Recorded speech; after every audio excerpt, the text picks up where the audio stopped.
चल जीरा मसाला। SIP SIP जीरा सिप एमबीएच का जल्दी और जीरा सिप एमबीएच का जल्दी और जीरा सिप।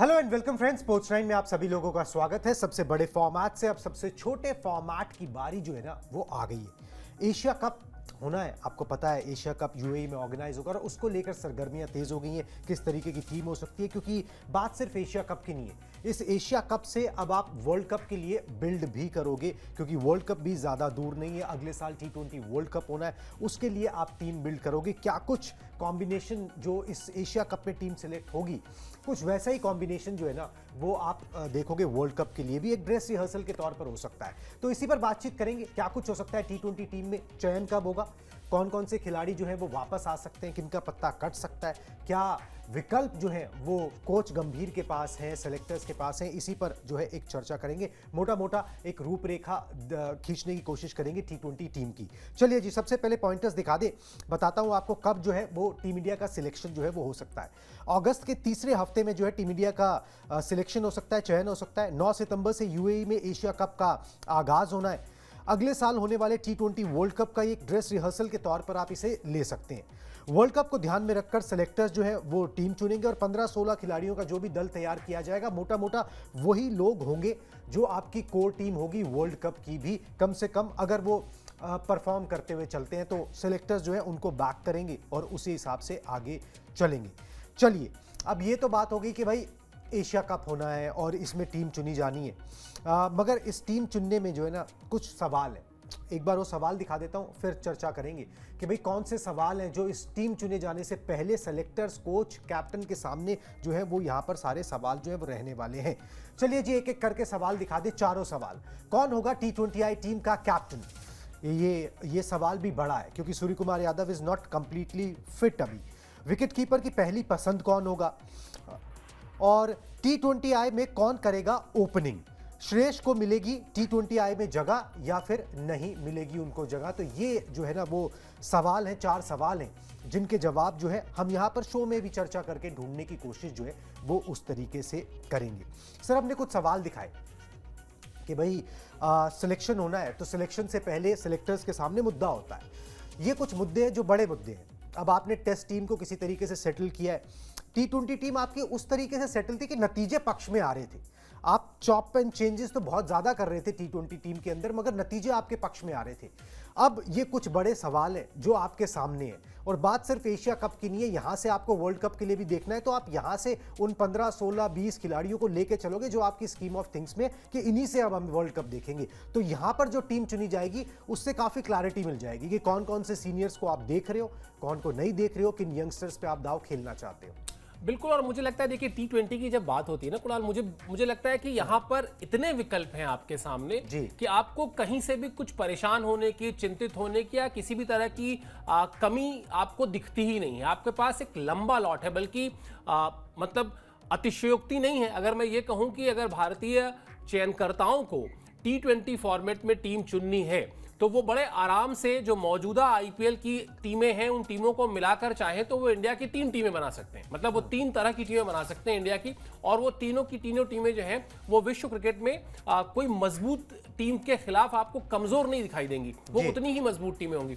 तो बहुत ज्यादा टेंशन है नहीं। बाकी आपके सवाल जो है वो जायज है कि हाँ भाई विकेट कीपर कौन होगा, अगर स्पेसिफिक टू द पॉइंट आप आएंगे, कप्तानी किसको देंगे, विकेट कीपिंग कौन करेगा, सलामी बल्लेबाज कौन होगा, लेकिन इन सब चीजों पर विकल्प की कमी नहीं। अच्छी बात बस यही है। बिल्कुल जी, अच्छी बात यही है, अच्छी टेंशन है ये, ठीक है। एक बुरी टेंशन होती है जहां आपको ये नहीं समझ में आता कि किसको वो जिम्मेदारी दी जाए। एक अच्छी टेंशन होती है जहां पर दावेदार बहुत होते हैं।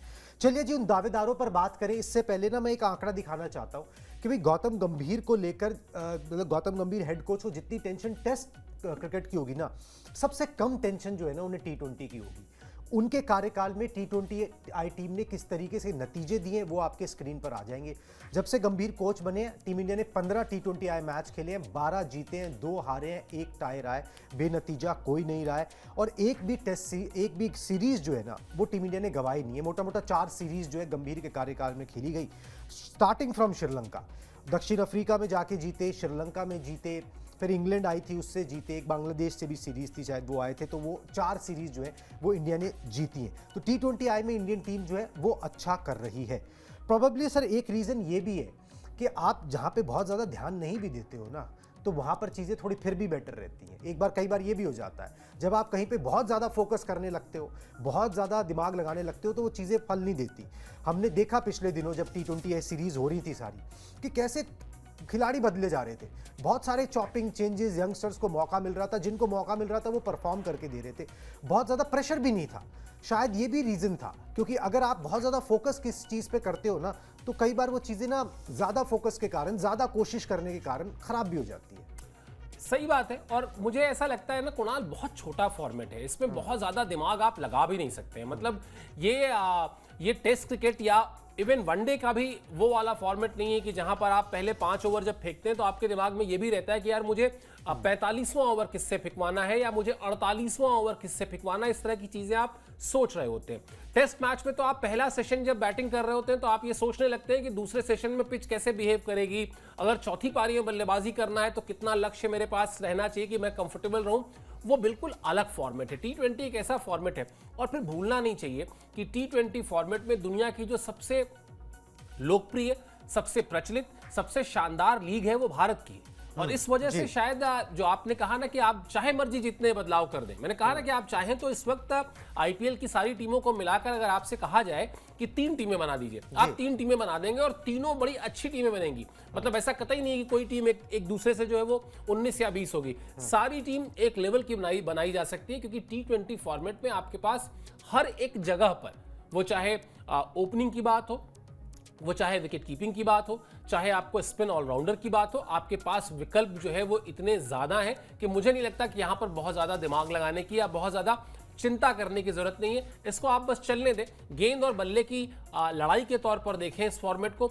जो ज्यादा बेहतर करेगा वो जीतेगा। जो फॉर्मूला है वही फॉर्मूला यहां लगता है। बिल्कुल जी, ज़्यादा चॉपिंग एंड चेंजेस करने की ज़रूरत नहीं। अगर इसी फॉर्मूले पे रहते हैं तो फिर हम अगला जो हमारे 4 सवाल थे कि भाई 4 मोटे मोटे सवाल सेलेक्टर्स के सामने पहले पर आ जाते हैं कि भाई कप्तान कौन होगा। हम क्यों ये बात बोल रहे हैं, दिखाते हैं। सूर्य कुमार यादव का जर्मनी में स्पोर्ट्स हर्निया का ऑपरेशन हुआ था, पॉइंटर्स दिखा दें। और एनसीए में अब उनका रिहैब चल रहा है, मतलब कि अब वो पूरी तरह से फिट होने की कोशिश कर रहे हैं, मैच फिट होने की कोशिश कर रहे हैं। सूर्या अगर फिट नहीं हुए तो गिल बन सकते हैं कैप्टन। पिछली 3 T20 सीरीज में टीम का हिस्सा नहीं थे यहां पर शुभमन गिल। अक्षर पटेल को वाइस कैप्टन बनाया गया है, दिल्ली कैपिटल्स के लिए वो कप्तानी कर रहे हैं, तो वहां पर वो भी अच्छा कर रहे हैं। सर ये एक बड़ा सवाल है, क्योंकि इसके ऊपर ना काफ़ी फीडबैक आ रहा है, काफ़ी खबरें भी आ रही है, काफ़ी मीडिया रिपोर्ट्स भी आ रही है, काफ़ी सूत्रों के हवाले से भी खबरें आ रही है कि भाई शुभमन गिल को जो है ना वो वाइट बॉल के अंदर ओवरऑल कैप्टन बनाने की बात जो है ना मतलब कि चल रही है कि भाई बना दिया जाए, ऐसी सोच आ रही है। अब पता नहीं वो अंदर खाने है कि नहीं है, मगर जब सूर्य कुमार यादव को जब से आपने कप्तान बनाया तब से वो T20I की टीम अगर अच्छा कर रही है और अगर वो फिट है तो फिर बदलाव की ज़रूरत क्या है? बिल्कुल यही बात मैं कहता आपके सवाल के जवाब में कि सूर्या ने कोई गलती नहीं की है। अगर किसी को चोट लग गई और अगर मान लेते हैं वो किसी वजह से कुछ महीनों तक मैदान से दूर रहा है तो ये उसकी गलती नहीं है। और हम लोग कई बार इस बारे में चर्चा कर चुके हैं कुणाल कि इस टीम में एक अनसेड रूल कह लें या एक कह लें कि ऐसा इस तरह की एक अंडरस्टैंडिंग है कि अगर कोई खिलाड़ी अनफिट होकर बाहर गया है तो फिट होने उसकी एब्सेंस में जो खेला है वो मर्जी चाहे जितने रन कर दे, जब वो लौटेगा तो पहली प्राथमिकता उस खिलाड़ी को दी जाएगी जो चोट की वजह से बाहर हुआ था। अब अगर इसी फॉर्मूले को हम यहां लगा दें तो जब आपने उनको कप्तानी सौंपी, उन्होंने कप्तानी में आपको डिसेंट परफॉर्मेंस करके दिया, बल्कि अच्छा परफॉर्मेंस करके दिया, फिर आप उनको सिर्फ इसलिए हटा दें कि शुभमन गिल की टेस्ट सीरीज बतौर कप्तान बहुत अच्छी गई है, मुझे पचती नहीं है बात। यहां पर जो बहुत अट्रैक्ट कर रही होगी चीज या जो आप कह सकते हैं कि थोड़ा सा लोगों को लग रहा होगा कि ऐसा कर देते हैं, क्योंकि भारत में हमने देखा है कि लंबे समय तक ये परंपरा रही है कि एक कप्तान हो वो तीनों फॉर्मेट को लेकर चले और उसके बाद अपना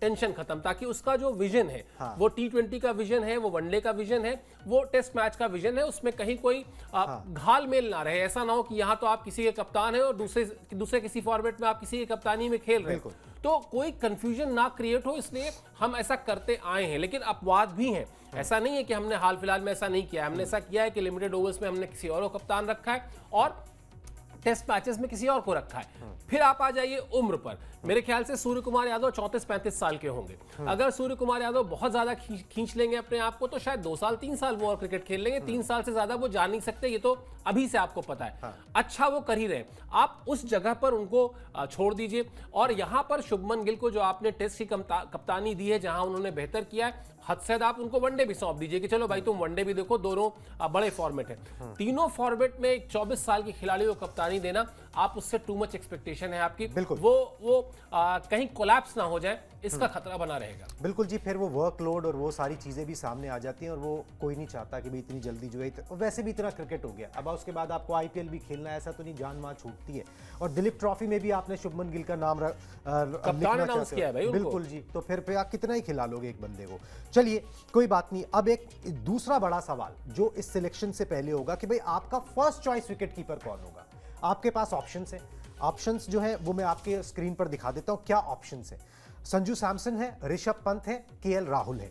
अब संजू सैमसन ने क्या किया है कि उन्होंने पिछले 24 महीने में 3 सेंचुरी लगा दी है और हाफ सेंचुरी भी लगाई है। 168 का उनका स्ट्राइक रेट है। संजू सैमसन ने मगर जो पिछली टेस्ट सीरीज T20I सीरीज खेली थी उसके अंदर उन्होंने कुछ नहीं किया था। इंग्लैंड के खिलाफ 26, 5, 3, 1 और 16 रन बनाए थे। तो अब 24 महीने को देखोगे, पिछली सीरीज को देखोगे, वो जो है पूरी तरह फिट भी नहीं थे, आईपीएल में पूरे मैचेस खेले भी नहीं उस तरीके से। केएल राहुल को आपने 2022 T20 वर्ल्ड कप के बाद से T20I से दूर रखा है। ऋषभ पंत पता नहीं पूरी तरह फिट हो पाएंगे इन दी मीनवाइल, ठीक है अभी थोड़ा टाइम है, मगर नहीं हो पाएंगे, फ्रैक्चर था उनको। तो किस तरीके से यहां पर जो है फर्स्ट चॉइस विकेट कीपर को रखा जाए, वो बंदा जिसको आपने रखा उसने परफॉर्म करके दिया, एज एन ओपनर भी आपने उसको यूज किया, या फिर आपको जो अच्छे लगते हैं, जिन पे ज्यादा आप विश्वास करते हो या ज्यादा ग्लैमरस लगते हैं ऋषभ पंत, आप उनको यहां पर भी स्कीम ऑफ थिंग्स में घुसाना चाहोगे। मुझे लगता है ये सब कुछ इस बात पर निर्भर करता है कुणाल की क्या ऋषभ पंत तब तक फिट हो जाएंगे, ये सबसे बड़ा सवाल है। क्योंकि वो भले ही आपको बहुत ग्लैमरस लगते हैं, वो बहुत आप चाहते भी हैं कि आप उनको हर जगह खिला लें। आप अगर इस वक्त बस चले भारतीय टीम मैनेजमेंट का, तो वो हर जगह आपको ऋषभ पंत सबसे पहले नजर आएंगे। वो एक ऑब्सेशन है उनको लेकर, वो ब्लू आइड बॉय हैं। इसमें ऐसा नहीं कि हम ये कह रहे हैं कि उनको कोई फेवर किया जाता है, उन्होंने बहुत कुछ किया भी है, बहुत कुछ करके दिया है भारतीय क्रिकेट को, ये उन्होंने अर्जित किया है। वो कोई ऐसा नहीं कि कोई सिफारिशी खिलाड़ी है। बावजूद इसके मुझे ऐसा लगता है कि शायद ये जो 3 चॉइस हैं, वो केएल राहुल, संजू सैमसन और ऋषभ पंत में, उसमें पहला जो वो बड़ा सा स्टार लगा हुआ है वो यही लगा हुआ है कि कंडीशन सप्लाई, और कंडीशंस जो है वो यही है कि क्या ऋषभ पंत एशिया कप तक फिट हो जाते हैं। भाई आप ये मान के चलिए कि जैसे 9 तारीख से अगर शुरू हो रहा है, मैं ये मान लूं कि आप पहले हफ्ते में एक कुछ कैंप या कुछ एक साथ ट्रेनिंग कुछ तो करेंगे ना, ऐसा तो नहीं कि आप सीधा उठ के जाएंगे वहां पे और खेलने लग जाएंगे। तो आपको ये देखना है कि वो जो उनको फ्रैक्चर, हालांकि अच्छी बात ये भी है कि कोई सर्जरी नहीं होगी, ये मेडिकल टीम ने कह दिया है कि अब कोई सर्जरी नहीं होनी है। सामान्य तौर पर जो उनको चोट थी और जिस तरह से उन्होंने बाद में बल्लेबाजी की, ये भी समझ में आया कि हाँ फ्रैक्चर है, लेकिन ऐसा कोई बहुत बड़ा हेयरलाइन फ्रैक्चर होगा। तो इसलिए अगर वो फिट हो जाते हैं तब शायद प्लान ए में वो होंगे। अगर वो फिट नहीं होते हैं और ऐसा लगता है कि नहीं कोई अननेसेसरली का रिस्क नहीं लेना है, तो मुझे लगता है शायद टीम संजू सैमसन के साथ जाएगी। बल्लेबाजी में उन्होंने पिछली सीरीज में नहीं ठीक किया है, लेकिन जो आंकड़े आपने गिनाए उसमें 3 शतक हैं, और वो 3 शतक बहुत मायने रखते हैं, खासतौर पर इस फॉर्मेट में। बिल्कुल जी, अगर केएल राहुल को, और तीसरा ऑप्शन, अगर केएल राहुल को नहीं टच किया जाता है तो फिर आप ये मान के चलिए कि फिर 2026 T20 वर्ल्ड कप के लिए भी आप उनको नहीं देख रहे हो। T20I में अब आप उनको फर्दर नहीं देख मुझे नहीं लगता केएल राहुल T20I के स्कीम ऑफ थिंग्स में भारतीय टीम में अब है। बिल्कुल जी, और वो तय भी हो जाएगा इस सिलेक्शन से। चलिए जी, एक और क्वेश्चन, 4 क्वेश्चन थे, एक एक करके सभी पे आ रहे हैं। ओपनिंग कौन करेगा? यहां दावेदार बहुत है जी, 4 दावेदार है आपके पास, ठीक है, और सब सॉलिड है। अभिषेक शर्मा, यशस्वी जायसवाल, शुभमन गिल, साई सुदर्शन। अब साई सुदर्शन ने आईपीएल में सबसे ज्यादा रन बना के दे दिया आपको। T20I में उनको एक मैच में मौका मिला था जिम्बाब्वे के दौरे पर, मगर उस मैच में उनको आपने नंबर 6 पे स्लॉट किया था तो उनकी बल्लेबाजी नहीं आई। अब जिस बंदे ने आईपीएल में सबसे ज्यादा रन बना दिए कि आप उसको जो है मौका नहीं दोगे उसी फॉर्मेट के अंदर। अभिषेक शर्मा अच्छा कर ही रहे, यशस्वी जायसवाल ठीक कर रहे हैं, अब शुभमन गिल को क्या आप इस स्कीम ऑफ थिंग्स में फिट करना चाहोगे? सर ऑप्शंस बहुत है कि भाई किस तरीके से आप जो है ओपनिंग करना चाहते हो। ओपनिंग के कई ऑप्शन, अगर संजू सैमसन को भी इंक्लूड कर लो तो 5 ऑप्शन हो गए आपके पास। किस तरीके के कॉम्बिनेशन के साथ आप चलना चाहोगे वो देखना बड़ा इंटरेस्टिंग होगा। मैंने कहा तो कि मतलब ये क्या ही है मतलब अगर आप रिकॉर्ड्स पे, काबिलियत पर, अग्रेसिव अप्रोच पर, जो चीजें मतलब आपको T20 फॉर्मेट में चाहिए होती हैं, आक्रामकता पर आप देख लें, नेचुरली जो शॉट्स मारने की एबिलिटी होती है, जो कहते हैं ना कि ये इसको अगर बॉल थोड़ा सा उठ के आए तो बड़ा अच्छा लगता है, शॉट्स मारता है, जैसे अभिषेक शर्मा। अब इन चारों में से आप मुझे बता दीजिए आप किसको नंबर 2 पे रखेंगे। मैं तो अभी तक ये नहीं समझ पा रहा हूँ, किसी को नहीं रख सकते आप। ये चार के चारों का जो अपना अचीवमेंट है, मतलब प्रोबेबली ये हो सकता है कि शायद शुभमन गिल इसमें मुझे हो सकता है नंबर 2 पे रखने पड़े, लेकिन ये तीन जो है, अभिषेक शर्मा, यशस्वी जायसवाल और साई सुदर्शन, इन्होंने तो आपको T20 फॉर्मेट में चाहे वो फ्रेंचाइजी क्रिकेट में ही सही, लेकिन इतना रन बना के दिए हैं, इतने शॉट्स मार के दिए हैं, और सबसे बड़ी बात जो वो बेखौफ होना जरूरी होता है ना, निडर, और खास तौर पर इस फॉर्मेट में, उसमें आप मुझे बता दीजिए इसमें से कौन सा है जो आपको थोड़ा सा भी कमजोर लग रहा हो। तो ये अच्छा सरदर्द है, ये कप्तान के लिए सरदर्द है। अब इसमें मुझे सिर्फ यही चिंता है, जो थोड़ी देर पहले हमने कहा कि अगर आप शुभमन गिल को लगभग 1 साल से ज्यादा समय हो गया है T20 खेले हुए, यशस्वी जायसवाल को भी 1 साल से ज्यादा का समय हो गया है T20 खेले हुए, अब अगर आप इनको लेकर आ रहे हैं अंतरराष्ट्रीय T20 मैचेस में, तो आपको फिर ये देखना होगा कि जो पहले से परफॉर्म कर रहे थे उनके साथ अन्याय नहीं होना चाहिए। अभिषेक शर्मा के साथ यहां अन्याय नहीं होना चाहिए कि भाई अब अगर आप इस वक्त इंटरनेशनल क्रिकेट में भारतीय प्लेयर्स के कद की बात करें, यशस्वी जायसवाल का कद अभिषेक शर्मा से बड़ा है, शुभमन गिल का कद तो बहुत ही ज्यादा बड़ा है। इस मामले में अभिषेक शर्मा और साई सुदर्शन पीछे रह जाते हैं, क्योंकि इंटरनेशनल क्रिकेट उस तरह से खेली नहीं है। तो वो इंटरनेशनल क्रिकेट का कद भारी ना पड़े, आप उस पर जाएं कि इस फॉर्मेट में कौन ज्यादा बेहतर खेलता है, किसने ज्यादा परफॉर्म किया है, और अभिषेक शर्मा के साथ या इस तरह के किसी भी और जगह पर किसी भी खिलाड़ी के साथ अन्याय नहीं होना चाहिए, मुझे बस यही लगता है।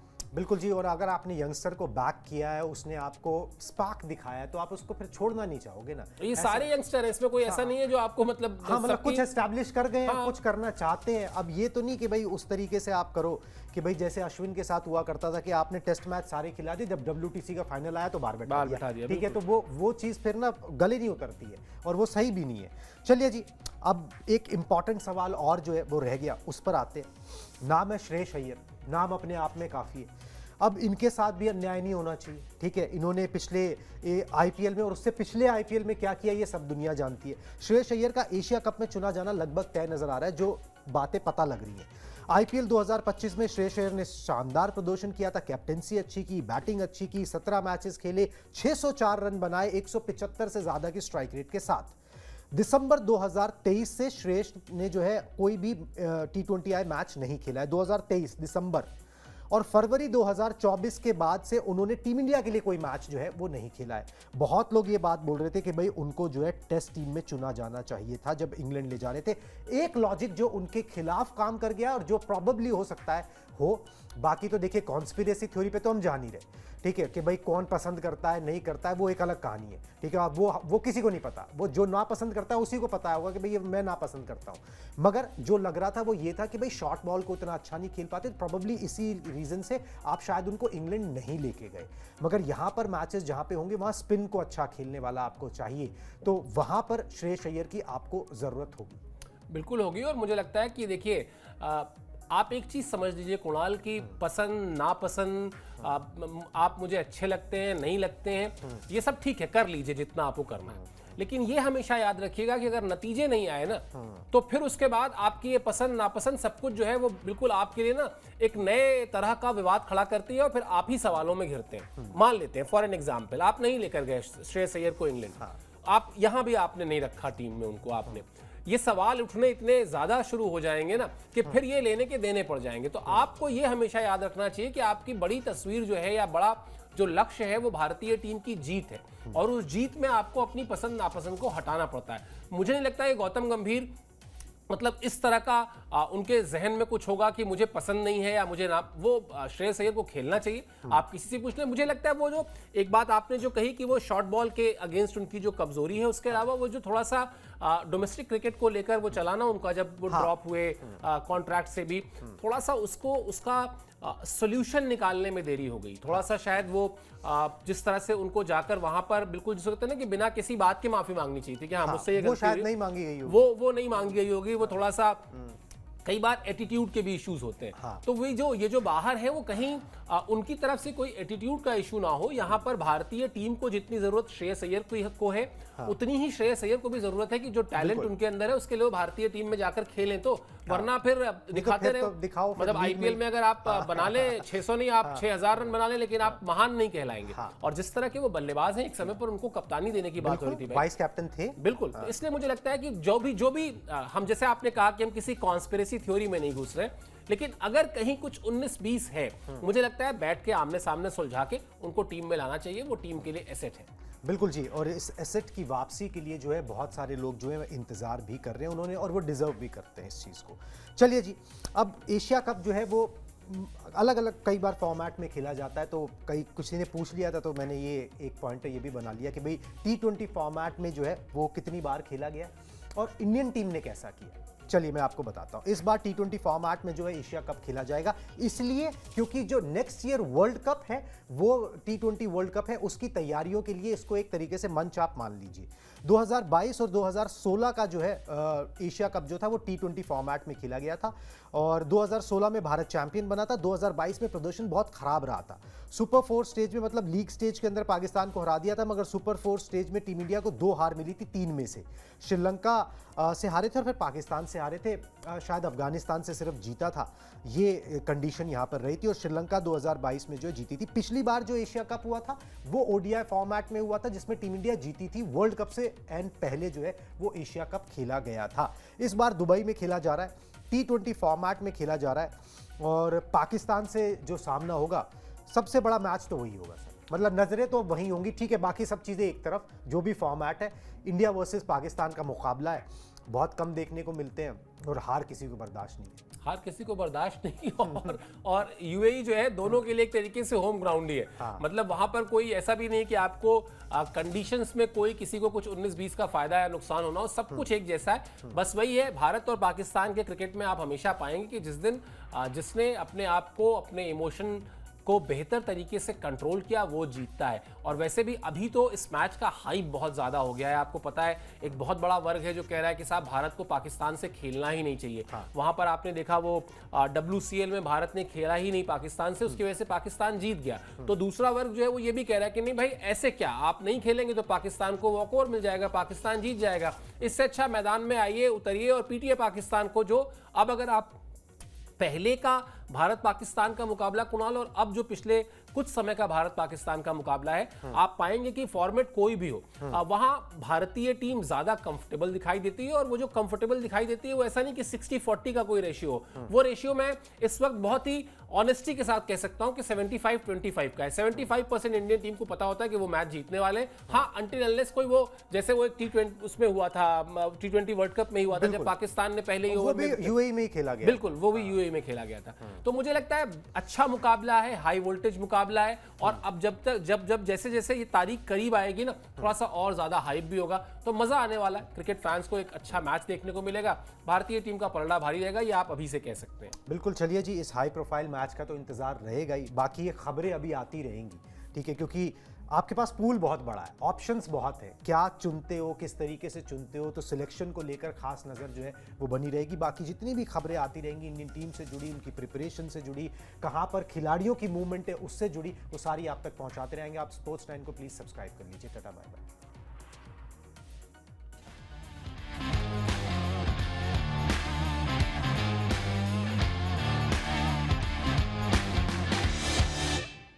सीक्रेट रेसिपी MDH का जीरा सिर्फ जलजीरा मसाला। सिप सिप जीरा